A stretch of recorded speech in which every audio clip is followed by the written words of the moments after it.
Buenos días a todos. Otra vez estamos aquí en la primera de las sesiones plenarias, después de este café reparador. Y bueno, mientras van sentándose el resto de personas, pues vamos a presentar a Daniel Casany.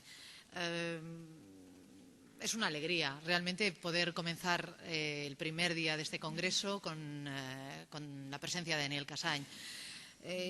Muchos de ustedes lo conocerán, de modo que casi debo pedir disculpas por presentarlo, pero bueno, es lo que procede y con mucho gusto lo hago.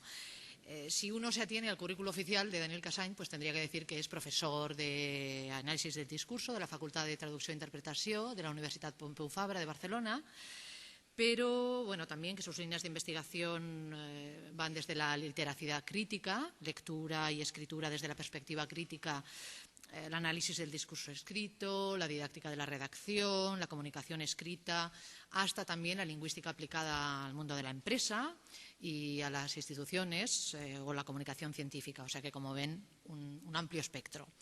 Pero si fuera del currículo oficial tenemos que decir quién es de verdad Daniel Casany, pues tendría que hablar de un profesor excepcional, de un autor prolífico, casi podríamos hablar de un superventas de la lingüística aplicada, porque no es tan usual, y con una experiencia profesional amplísima en lenguas diversas y en contextos diversos, en diversos niveles educativos, diversas lenguas y materias. Su actividad en congresos es su primer congreso en ASELE, pero de lo cual estamos muy contentos, pero en otros congresos es muy frecuente verle, de muy diversa índole, en mesas redondas, talleres, etcétera. Y yo creo que todo el que lo ha visto, ha tenido la oportunidad de escucharlo en alguno de estos congresos, lo recuerda con placer, francamente, porque creo que Daniel Casany tiene la habilidad de comunicar, lo digo sinceramente, la habilidad de contar cosas interesantes y contarlas de un modo ameno y atractivo, lo cual es mucho decir. Yo suelo fijarme no solo en lo que dice, sino en cómo lo dice para tomar buena nota de ello. Para que esto no parezca meros elogios en el aire, pues quería dar alguna cifra. Por ejemplo, debo decir que Casany es autor de más de 100 textos, entre artículos, conferencias y ponencias sobre enseñanza de lenguas, redacción y comunicación escrita. Ha participado en más de 6 proyectos de investigación, forma parte del consejo asesor de unas 15 revistas académicas y también, algo que muchos sabrán, también es uno de los profesores que están detrás de la adaptación del Portfolio Europeo de las Lenguas, de la versión española. En cuanto a sus libros, pues solo recordar alguno de los títulos, pues les vendrá a la mente pues momentos de lectura. Muchos de ellos pues han sido no solo editados, sino reeditados y en diversas lenguas. Cito, por ejemplo, Describir el escribir, cómo se aprende a escribir, que es del 88, Reparar la escritura, didáctica de la corrección de lo escrito, que este es fantástico para dar un curso de lectoescritura, para cómo trabajar con los errores de los alumnos. La cocina de la escritura, Enseñar lengua, que está escrito con otros colegas. Construir la escritura, Recetas para escribir, el librito de arco de expresión escrita en español lengua extranjera. Tras las líneas, sobre la comprensión de textos escritos, todo el proceso que hay detrás de la lectura, en definitiva. El taller de textos, también el libro que ha editado sobre el portfolio que está publicado en el MEC y que coordinó en el 2006. Más libros, Afilar el lapicero, Guía de redacción para profesionales, un título especialmente indicado para todos los que estén interesados en el español en contextos específicos. Uno reciente del año pasado que está publicado en México, Prácticas letradas contemporáneas. Y el ultimísimo, que no nos das tiempo a acabar de leer, que acaba de salir, que es Para ser letrados, Voces y miradas sobre la lectura, que ha coordinado y acaba de salir este mismo año. También por lo que se refiere a las lenguas de especialidad, pues Daniel Casany hace tiempo que ha dirigido su atención hacia ellas. Recientemente, sin ir más lejos, estuvo aquí mismo en el tercer encuentro de español como lengua de especialidad, de modo que, por méritos más que sobrados, inaugura la primera de las plenarias de este congreso, en la que va a hablar sobre leer, comprender e interpretar en español para fines específicos en línea. Sinceramente creo que vamos a aprovechar todos sus palabras y le damos la más sincera bienvenida. Adelante, Daniel.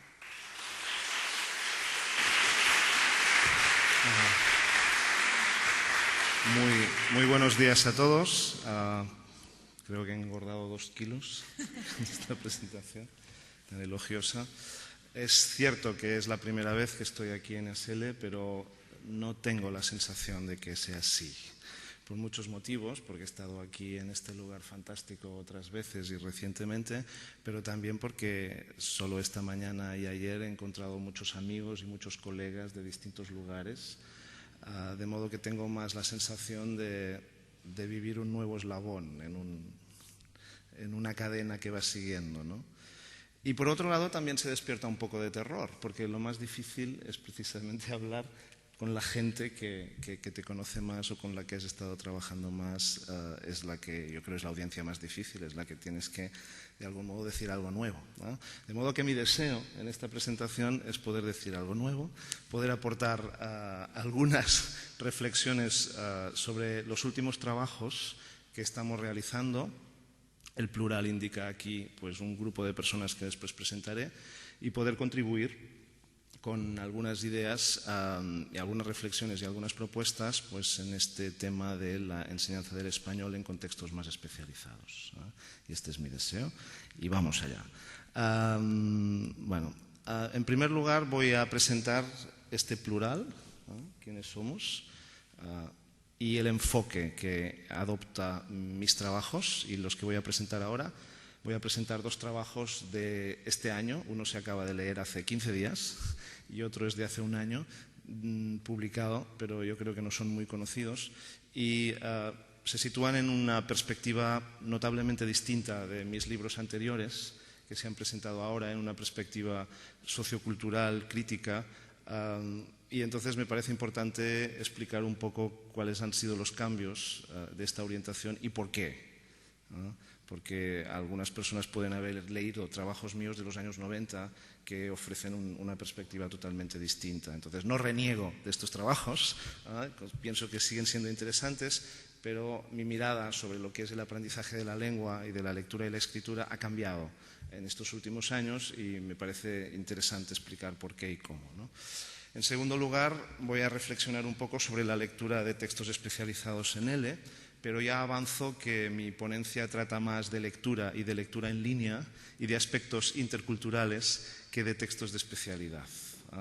Tenía que elegir, hay algunos trabajos de personas que trabajan en mi grupo que son muy específicamente de textos de especialidad y citaré alguno, pero ya los he presentado en otros contextos y me ha parecido más idóneo, puesto que este es un congreso de investigación y que pretende pues, articular una disciplina y que avance, presentar lo más novedoso. En segundo lugar, presentaré estas 2 investigaciones.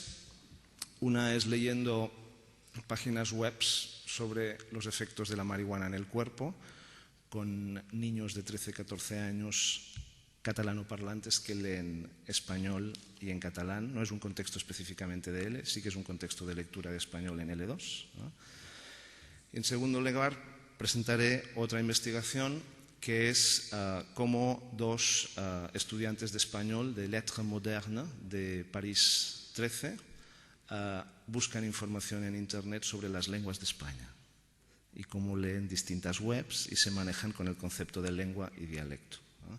Se trata de 2 estudios de caso etnográficos, exploratorios, porque estamos trabajando y voy a explicar una orientación que es propiamente la lectura de la ideología. Por poner un ejemplo personal, hace un mes y medio estaba en Perú en un congreso de lectura y me hicieron una entrevista el periódico más importante del Perú, que es El Comercio, y entonces yo dije, no sé si es El País o es El Mundo. O no sé, o sea, estoy vendido, ¿no? O sea, no sé nada. Entonces, ¿cómo puedo saber quién me va a entrevistar y cómo tengo que decir? Bueno, no van a cambiar mis ideas, obviamente, pero sí puedo cambiar la forma como expreso las cosas, ¿no? Entonces, bueno, esta comunicación y esta ponencia y estas dos investigaciones tratan precisamente de eso, ¿no? De cómo, pues cuando lees en una segunda lengua, cuando lees en español y cuando lees en una lengua franca en la que hay muchos contenidos que están situados culturalmente e ideológicamente en lugares muy distintos, pues es muy importante estas cuestiones más ideológicas o culturales, ¿no? Y terminaré con un epílogo, ¿no? Esto es lo que hay en esta presentación, ¿no? Bueno, vamos allá. Entonces, decía que estoy aquí solo y estáis escuchando mi voz, pero lo que voy a decir está desarrollado por toda esta gente que veis aquí, ¿no? Somos un grupo de investigación denominado Literacidad Crítica, somos un grupo competitivo de I+D. Llevamos ya desde el 2005 trabajando en cuestiones de lectura crítica, escritura crítica. Hay 20 personas, no somos 19, porque he añadido uno y no he corregido el número 19 que tenéis aquí, pero somos 20 personas. Hay gente significada en el ámbito de L, históricamente, como podéis ver. Y los dos trabajos que voy a presentar son los de las personas que están en negrita, ¿eh? Francina Martí, que es una profesora de instituto de Barcelona, y Nuria Murillo, que es una profesora de español lengua extranjera, que ha trabajado, por ejemplo, en el Cervantes de Belgrado y que acaba de leer su trabajo de maestría con nosotros, ¿no? Pero tenemos otro tipo de trabajos. Por ejemplo, aquí tenéis a Óscar Morales. Óscar Morales es un profesor de español, inglés e investigación en una facultad de odontología en la Universidad de los Andes, en Mérida, Venezuela, y está a punto de leer una tesis doctoral sobre los géneros discursivos de la disciplina de la odontología, la estructura de género, los componentes, las formas de cortesía, los escudos y todo este tipo de mecanismos lingüísticos, ¿no? Y Cristina Aliagas, por ejemplo, para ver otra cosa muy distinta, está analizando cómo se construye un lector con dificultades en una comunidad letrada. O sea, cómo, por ejemplo, en una comunidad como la nuestra, la española, es una comunidad letrada donde los chicos van a la escuela y aprenden varias lenguas y aprenden a leer y a escribir. Puede llegar a los 17 años en un momento determinado y decir, no quiero leer, no me gusta leer, ¿no? Entonces, ¿cómo se construye este desagrado, esta desafección con la lectura, ¿no? Entonces, ella acaba de publicar un artículo muy bonito titulado Yo sé que soy inteligente aunque no lea. Estudio de caso de la desafección de la lectura. Bueno, o por ejemplo, para poner otro ejemplo que otras veces he explicado, Carmen Pastor de Berlín, ¿no? Que está haciendo una tesis que se ha presentado en otras ocasiones, que está también muy avanzada, sobre precisamente las quejas en alemán y en español, diferencias culturales, pragmáticas, estructurales y de cortesía en este ámbito. Bueno, la perspectiva que voy a adoptar es la que se ha denominado de manera muy general sociocultural y que está inserta en un cierto viraje que en los últimos años en las investigaciones en la enseñanza de la lengua ha habido desde unos años, un periodo en el que yo creo que ha dominado quizá la psicología cognitiva y una visión pues muy cognitiva también de la lingüística, a una perspectiva en los últimos años pues que están redescubriéndose, por decirlo así, aspectos más sociales y socioculturales, ¿no? Entonces, bueno, desde una perspectiva más psicolingüística, cognitiva, pues leer se entiende como una actividad básicamente lingüística y cognitiva. Se entiende que la unidad principal es el texto, que es una unidad comunicativa con un mensaje, que el mensaje es neutro, que transmite una información que se procesa y punto, que básicamente se vehicula con letras o con textos verbales. Hay que las actividades fundamentales son descodificar o en versiones pues más recientes inferir y comprender, hacer hipótesis, construir modelos de situación, etcétera, etcétera. Y que aprender a leer es aprender a adquirir el código y a desarrollar unas estrategias, ¿no? Yo diría que este es el paradigma en el que nos movemos todavía, ¿no? O que sigue siendo válido, no estoy diciendo que sea falso, ¿no? Pero la mirada que adoptamos ahora es una mirada en la que leer lo entendemos como una práctica letrada sociocultural, o sea, no es solo una actividad lingüística, sino que también es una tarea, una actividad que desarrollamos en sociedad bajo unos parámetros culturales determinados y que tienen variaciones importantes en cada comunidad, como por ejemplo estábamos viendo en la comunicación de Cristina Fuentes con el español de negocios en México y en España, ¿no? Que la gestión del tiempo, de las formas de negar son muy distintas en ambos ámbitos, ¿no? Porque son prácticas conversacionales distintas, diríamos.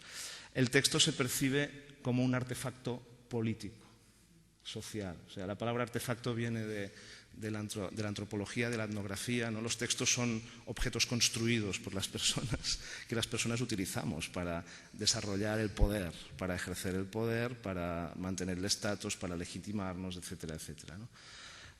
El mensaje se entiende como situado, como algo que no es neutro, sino que responde a unos puntos de vista determinados, que están anclados en unos parámetros temporales y situacionales determinados. Esto también es así, con matices en el mundo, con la terminología, con los conceptos más especializados, ¿no? También tienen sesgo y lo veremos con algunos conceptos, con los ejemplos que mostraré. Leemos textos multimodales, ¿no? Especialmente en línea, leemos artefactos complejos que incluyen distintos modos de representación del conocimiento. Esto es como mucho más evidente con los nativos digitales, ¿no? Con los chicos que tienen 16, 15 años y cuando más jóvenes todavía más, o sea que están más acostumbrados a otras formas de representar el conocimiento. Leer es algo que está muy relacionado con la construcción de identidades, con la asunción de roles. El título que leí de este artículo de Cristina lo decía claro, ¿no? Yo sé que soy inteligente aunque no lea, porque lo que está claro es que en esta comunidad en la que vivimos leer es algo que está vinculado con ser inteligente, ¿no? O ser culto y ser inteligente. Es difícil poder ser culto e inteligente si se reconoce que no se lee, según la construcción social, ¿no? Y también entendemos que aprender no es solo una cuestión de adquirir el código, sino que es una cuestión de apropiarse de prácticas, de artefactos, de formas de utilizar el lenguaje, ¿no? Después lo voy a desarrollar un poco más. De modo que usar el lenguaje, específicamente leer y escribir, también es ejercer el poder. Esta es la perspectiva sociocultural que adopto. Voy a ejemplificarlo de una manera mucho más concreta, ¿no? Entonces, en la perspectiva lingüística de la izquierda, por ejemplo, la actividad central, la actividad generalizada y más representativa sería la actividad de decir, busca la idea principal de este texto. Busca la idea principal de este texto, ¿no? En cambio, en esta perspectiva más sociocultural, la pregunta equivalente sería, ¿cuál es la intención del autor? ¿Qué pretende hacer el autor con este texto, ¿no? Claro, es una pregunta mucho más difícil, que implica saber cuál es la idea principal. Pero muy probablemente es la diferencia entre saber usar un texto y saber qué valor tiene un texto en una comunidad determinada, a la derecha, ¿no? O sencillamente entender el texto pero no poder conectarlo con ningún elemento de la realidad, ¿no? Tengo un ejemplo fantástico de una lectora, una supuesta lectora, Nancy, de Argentina, que me envió un correo, de estos correos que recibes, ¿no? Diciendo, ay, profesor, tengo que estudiar su libro Enseñar lengua para un examen, pero no me he enterado mucho. Por favor, ¿me podría decir la idea principal? Es fantástico, ¿no? Aquí tienen el texto escrito. El libro tiene 600 páginas. Pero la pregunta es, Nancy ha aprendido en la escuela que para entender un texto tienes que saber la idea principal. Alguien se lo ha dicho y se lo ha creído, claro, porque ella no nació con eso, ¿no? Bueno, ¿qué significa aprender una práctica letrada, ¿no? Pues desde esta perspectiva se habla de, primero, disponibilidad, o sea, poner artefactos escritos al alcance del aprendiz. Podemos hablar de prácticas conversacionales también, ¿no? O sea, si la persona no está en contacto con el español, con escritos en español, pues no hay opción de aprendizaje, ¿no? En segundo lugar, acceso, que significa crear las condiciones sociales adecuadas para que esta persona conecte con la práctica letrada, ¿no? O sea, en muchos contextos pueden haber ordenadores, pero muchas personas no tienen la sensación de poder acceder a ellos, porque quizás son inmigrantes de una cierta edad y se sienten muy alejados, ¿no? Entonces tenemos que crear las condiciones para que estas personas puedan hacerse suyos estos artefactos, ¿no? Pongo la metáfora o el ejemplo del ordenador porque tiene más la idea de artefacto, ¿no? En segundo lugar, una participación, que es que un experto nos ayuda a participar en el uso de este artefacto.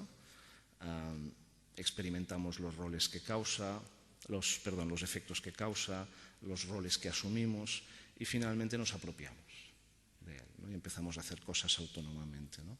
Es interesante ver cómo las teorías vygotskianas sobre el aprendizaje socioconstructivistas están aquí situadas, pero en cambio el énfasis se pone no en las habilidades lingüísticas ni en los procesos de inferencia, sino en propiamente la tarea social, ¿no? Yo creo que es también una visión complementaria, alternativa del hecho de aprender, ¿no? Bueno, ¿de dónde viene todo eso para situarlo? ¿No? Es la única transparencia teórica o estrictamente de autores que hay aquí. Pues bueno, la corriente en la que nos situamos, que yo creo que no es muy conocida en L, es muy específica del ámbito de la alfabetización, de la lectura y la escritura, es lo que se llama New Literacy Studies en inglés, o Nuevos Estudios de Literacidad, traducido en América y en España. Literacidad es relevante, porque esta orientación rechaza términos como alfabetización o alfabetismo, porque están marcados con connotaciones negativas, ¿no? Eres un analfabeto, de incultura, de ignorancia, etc. Entonces se prefiere esta palabra, ¿no? Pero bueno, es un tema controvertido, cómo se traduce el literacy al español, y no solo en español, sino en todas las lenguas.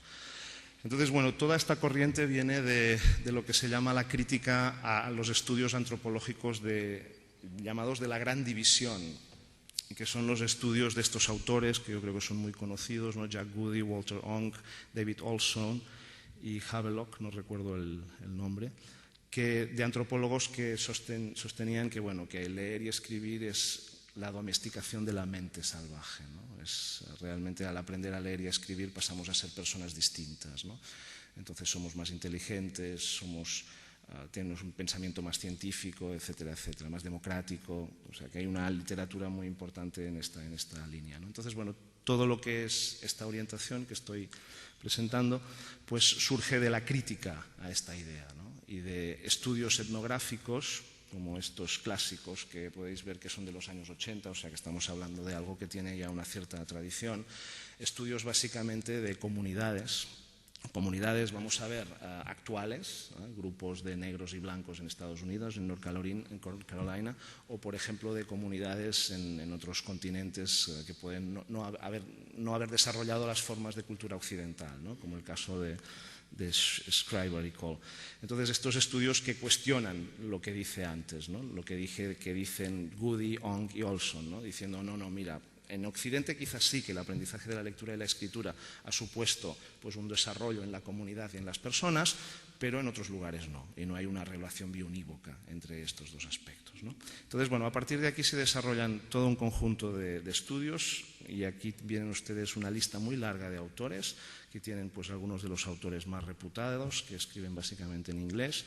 Algunos están muy vinculados a la lingüística, como James Paul Gee, otros a la educación, como Alan Liuk, que es australiano, o por ejemplo a mí me gustó mucho Suresh Kannagarajah, ¿no? Que pienso que es una de las personas que está escribiendo cosas más interesantes ahora sobre cómo hay que entender la enseñanza de una segunda lengua, y la enseñanza de una segunda lengua poderosa como el inglés, ¿no? Por ejemplo, él tiene este libro tan premiado y famoso, que yo creo que tenemos que aprender mucho de él, que es cómo ser profesor de inglés y no ser colonialista.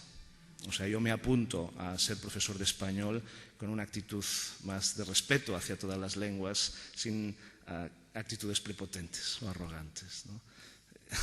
Entonces él tiene todo un conjunto de puntos de vista que me parecen muy necesarios en esta orientación crítica, ¿no? Es un autor fantástico. En español tenemos muchas cosas y muy interesantes. Por ejemplo, se aparta un poco de lo que es el mundo de L, por ejemplo, pero si no conocen yo les recomendaría a Virginia Zavala, de Perú. Ella trabaja en educación bicultural bilingüe, enseñando a niños quechuas español, en un contexto de enseñanza bilingüe. También son muy interesantes, por ejemplo, los trabajos de Judith Kalman en México, del DIE. Ella trabaja más en la alfabetización de adultos, que pueden incluir personas que son náhuatls, hablantes náhuatls o mayas y que aprenden español y aprenden también a leer en español. En España, en Madrid, hay un psicólogo, David Poveda, de la Autónoma, pero que trabaja desde una óptica muy psicológica y no atiende a cuestiones de segundas lenguas. Pues esta es la orientación en la que nos movemos. Entonces, ¿por qué es interesante esta orientación? ¿O por qué yo he cambiado mi mirada? ¿Por qué he abandonado lo cognitivo? Me parece muy fuerte lo que acabo de decir.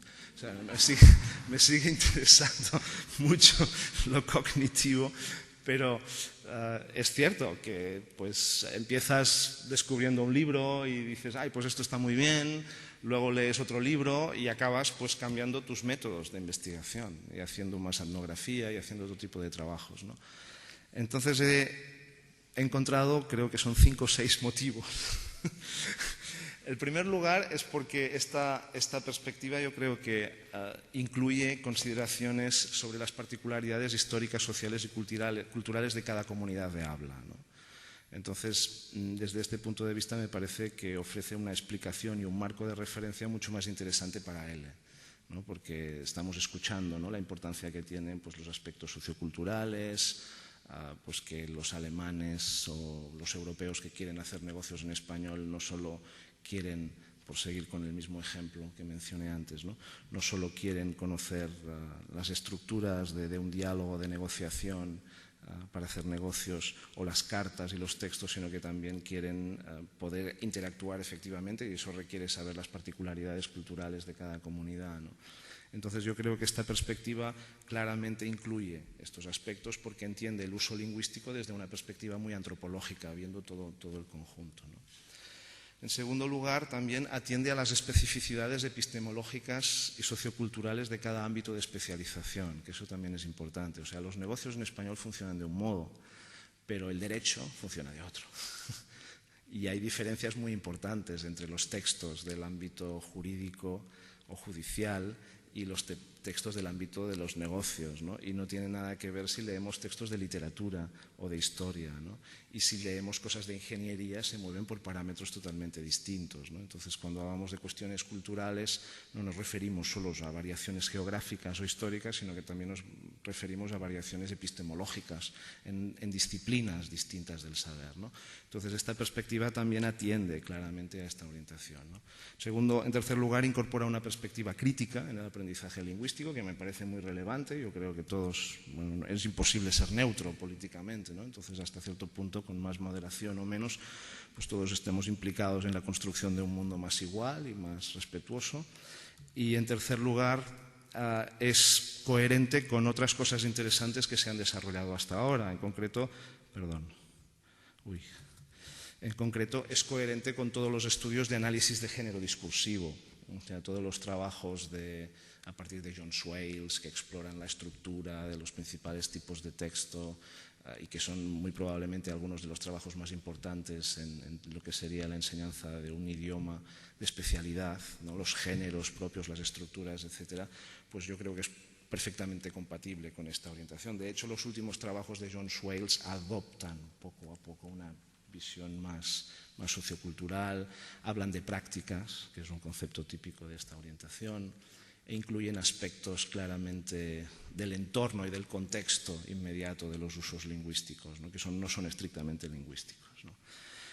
Y en último lugar, pues esta orientación no niega las aportaciones que nos ha hecho pues, toda la lingüística y toda la psicolingüística cognitiva o de origen cognitivo, ¿no? Sean pues, los estudios más formales de la lengua, por supuesto, o sean pues, todas las teorías sobre los procesos de composición y toda la didáctica relacionada con estas teorías, ¿no? Entonces, a partir de aquí, por todos estos motivos he hecho este cambio, me he situado en esta perspectiva, ¿no? Bueno, vamos a hablar un poco de la lectura en L y cambio de sección, ¿no? Yo creo que es una obviedad que todos experimentamos cada día que las formas de leer y escribir han cambiado. Este es solo una transparencia que he utilizado muchas veces, donde se intenta mostrar algunas de las formas nuevas de leer y escribir. Las que nos interesan ahora son las que están marcadas en un color rojizo, que no son negras. Las que son más oscuras son claramente especializadas, o sea, vivimos en un mundo más burocrático, hay más normas, ¿no? Cualquier actualización de cualquier programa informático te pone en pantalla un texto